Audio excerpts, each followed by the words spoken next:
18वीं लोकसभा के स्पीकर के चयन को लेकर सरकार और विपक्ष के बीच आम सहमति नहीं बन पाए। अब स्पीकर का चयन चुनाव के माध्यम से होगा। देश के इतिहास में ऐसा दूसरी बार होने जा रहा है। लोकसभा अध्यक्ष पद के लिए सरकार और विपक्ष के बीच सहमति नहीं बन पाई है। इसके बाद भाजपा सांसद ओम बिरला सरकार और कांग्रेस सांसद कोडिकुनिल सुरेश विपक्ष के उम्मीदवार होंगे।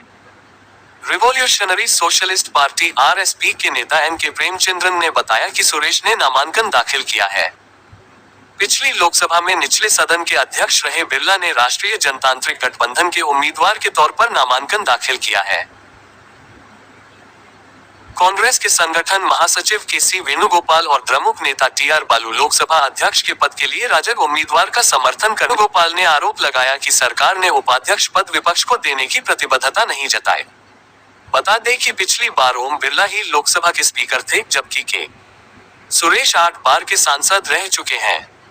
केवल स्पीकर पद को लेकर ही नहीं, इससे पहले प्रोटेम स्पीकर के पद को लेकर भी सरकार और विपक्ष के बीच विवाद देखा गया था।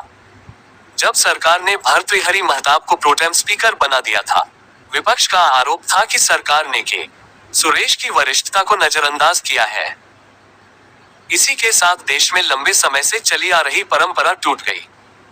दरअसल पहले लोकसभा सत्र को छोड़ दे तो अब तक निचले सदन में अध्यक्ष सर्वसम्मति से ही चुना जाता रहा है। पिछली बार भी ऐसा ही हुआ था।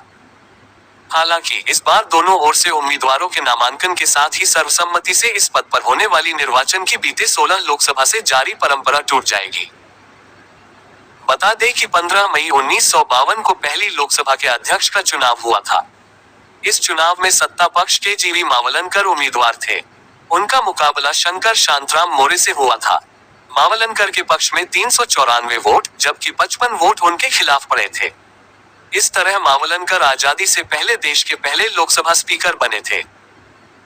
आइए यहाँ जानते हैं कि लोकसभा स्पीकर का चुनाव कैसे होता है।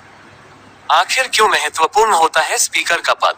इस पद की भूमिका क्या है और अब तक किस किसने स्पीकर का पोस्ट संभाला? अब तक किस किस पार्टी के सदस्य लोकसभा अध्यक्ष बने हैं? क्या होता है लोकसभा अध्यक्ष? भारतीय संविधान के अनुच्छेद 93 में लोकसभा के अध्यक्ष के चुनाव का जिक्र किया गया है। अनुच्छेद 93 के अनुसार लोकसभा को अध्यक्ष और उपाध्यक्ष की भूमिका के लिए 2 सदस्यों को चुनने का अधिकार है, जब भी ये पद खाली होते हैं। लोकसभा अध्यक्ष के पद का हमारे संसदीय लोकतंत्र में एक महत्वपूर्ण स्थान है। अध्यक्ष उस सदन की गरिमा और शक्ति का प्रतीक है जिसकी वह अध्यक्षता करता है। पद और वरीयता के संबंध में राष्ट्रपति, उपराष्ट्रपति, प्रधानमंत्री, अपने अपने राज्यों के राज्यपाल और पूर्व राष्ट्रपति, उप प्रधानमंत्री के बाद छठे स्थान पर भारत के मुख्य न्यायाधीश के साथ लोकसभा अध्यक्ष का पद आता है। कैसे होता है लोकसभा स्पीकर का चुनाव? एक बार जब लोकसभा अध्यक्ष के चुनाव की तिथि राष्ट्रपति द्वारा अनुमोदित हो जाती है और लोकसभा सचिवालय द्वारा अधिसूचित हो जाती है, तो कोई भी सदस्य महासचिव को संबोधित करते हुए लिखित रूप में प्रस्ताव दे सकता है कि किसी अन्य सदस्य को सदन का अध्यक्ष चुना जाए। लोकसभा में अध्यक्ष का चुनाव इसके सदस्यों में से सभा में मौजूद और मतदान करने वाले सदस्यों के साधारण बहुमत द्वारा किया जाता है। अध्यक्ष के चुनाव के लिए कोई विशेष योग्यता निर्धारित नहीं की गई है और संविधान में मात्र यह अपेक्षित है कि वह सभा का सदस्य होना चाहिए। सामान्यतः सत्तारूढ़ दल के सदस्य को ही अध्यक्ष निर्वाचित किया जाता है। उम्मीदवार के संबंध में एक बार निर्णय ले लिए जाने पर आमतौर पर प्रधानमंत्री और संसदीय कार्य मंत्री द्वारा उसके नाम का प्रस्ताव किया जाता है। प्रस्तुत किए गए प्रस्तावों का आवश्यकता के अनुसार सभा में मत विभाजन द्वारा फैसला किया जाता है। यदि कोई प्रस्ताव स्वीकृत हो जाता है तो पीठासीन अधिकारी घोषणा करेगा कि प्रस्तावित सदस्य को सभा का अध्यक्ष चुन लिया गया है। नतीजा घोषित किए जाने के बाद नवनिर्वाचित अध्यक्ष को प्रधानमंत्री और विपक्ष के नेता द्वारा अध्यक्ष आसन तक ले जाया जाता है। इसके बाद सभा में सभी राजनीतिक दलों और समूहों के नेताओं द्वारा अध्यक्ष को बधाई दी जाती है और उसके जवाब में वह सभा में धन्यवाद भाषण देता है और इसके बाद नया अध्यक्ष अपना कार्यभार ग्रहण करता है। क्यों महत्वपूर्ण होता है स्पीकर का पद? भारत में लोकसभा अध्यक्ष सभा का संवैधानिक और औपचारिक प्रमुख होता है। वह सभा का प्रमुख प्रवक्ता होता है। लोकसभा की कार्यवाही के संचालन का उत्तरदायित्व अध्यक्ष पर ही होता है। लोकसभा अध्यक्ष को संसद के अपने कर्तव्यों के निर्वहन में आने वाली वास्तविक आवश्यकताओं और समस्याओं का समाधान करना पड़ता है।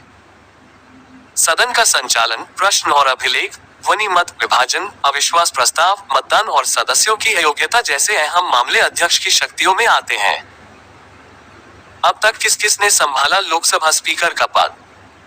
गणेश वासुदेव मावलनकर लोकसभा के पहले अध्यक्ष थे। कांग्रेस के लोकसभा सांसद मावलनकर का कार्यकाल मई 1952 से फरवरी 1956 तक था। एम अनंत शयनम अयंगार देश के दूसरे लोकसभा अध्यक्ष बने। उन्होंने लोकसभा के प्रथम अध्यक्ष जी वी मावलनकर के आकस्मिक निधन के बाद अध्यक्ष पद का दायित्व ग्रहण किया था। कांग्रेस पार्टी के सांसद अयंगार के 2 कार्यकाल रहे, जिसमें पहला मार्च 1956 से मई 1957 तक और दूसरा मई 1957 से अप्रैल 1962 तक रहा। सरदार हुकम सिंह अप्रैल 1962 से मार्च 1967 के बीच लोकसभा के तीसरे स्पीकर थे। वर्ष 1962 के आम चुनावों में हुकम सिंह को कांग्रेस के टिकट पर पटियाला सीट से चुना गया था। डॉक्टर नीलम संजीव रेड्डी ने लोकसभा के चौथे अध्यक्ष के रूप में काम किया। रेड्डी के भी 2 कार्यकाल रहे, जिसमें पहला मार्च 1967 से जुलाई 1669 तक और दूसरा मार्च 1977 से जुलाई 1977 तक रहा। रेड्डी चौथी लोकसभा के लिए आंध्र प्रदेश के हिंदूपुर सीट से निर्वाचित हुए थे। नीलम संजीव रेड्डी ऐसे एकमात्र अध्यक्ष हैं जिन्होंने अध्यक्ष पद का कार्यभार संभालने के बाद अपने दल से औपचारिक रूप से त्यागपत्र दे दिया था। अध्यक्ष पद पर चुने जाने के तुरंत बाद उन्होंने कांग्रेस की अपनी 34 वर्ष पुरानी सदस्यता से त्यागपत्र दे दिया। उनका यह मानना था कि अध्यक्ष का संबंध संपूर्ण सभा से होता है, वह सभी सदस्यों का प्रतिनिधित्व करता है और इसलिए उसे किसी दल से जुड़ा नहीं होना चाहिए, या यूं कहें कि उसका संबंध सभी दलों से होना चाहिए। वह ऐसे एकमात्र लोकसभा अध्यक्ष भी थे जिन्हें सर्वसम्मति से राष्ट्रपति चुने जाने का सौभाग्य प्राप्त हुआ। नीलम संजीवा रेड्डी द्वारा राष्ट्रपति का चुनाव लड़ने के लिए लोकसभा अध्यक्ष पद से त्यागपत्र दिए जाने पर डॉक्टर गुरदयाल सिंह ढिल्लन को अगस्त 1969 में सर्वसम्मति से लोकसभा अध्यक्ष चुना गया। जब ढिल्लन इस पद के लिए निर्वाचित हुए तो वे उस समय तक लोकसभा के जितने अध्यक्ष हुए थे उनमें से सबसे कम उम्र के अध्यक्ष थे। कांग्रेस नेता ढिल्लन ने 2 बार लोकसभा अध्यक्ष के रूप में कार्य किया।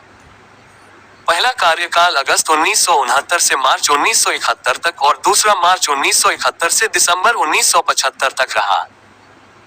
इन्होंने भी संभाली स्पीकर की कुर्सी। ढिल्लन द्वारा अध्यक्ष पद से त्यागपत्र दिए जाने के बाद रिक्त हुए पद पर जनवरी 1976 में बलीराम भगत को 5वीं लोकसभा के अध्यक्ष के रूप में निर्वाचित किया गया। कांग्रेस से आने वाले नेता का कार्यकाल मार्च 1977 को समाप्त हुआ था। 6ठी लोकसभा के अध्यक्ष के रूप में कावदूर सदानंद हेगड़े का चुनाव किया गया।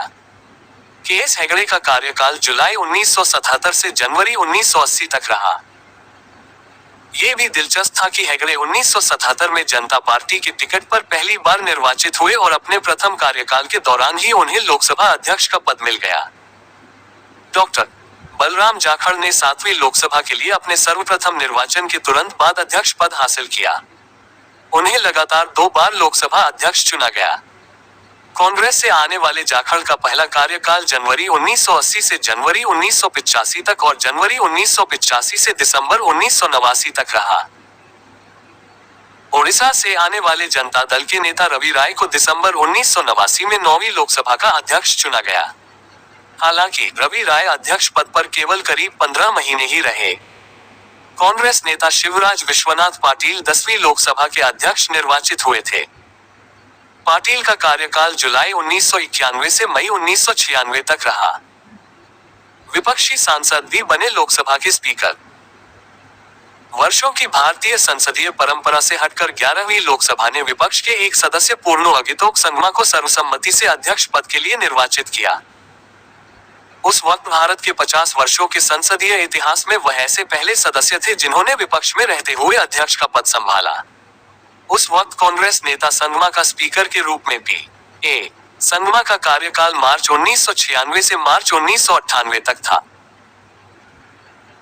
गंती मोहन चंद्र बालायोगी को 12वीं लोकसभा का अध्यक्ष निर्वाचित होने और सर्वसम्मति से 13वीं लोकसभा का अध्यक्ष पुनः निर्वाचित होने का गौरव हासिल है।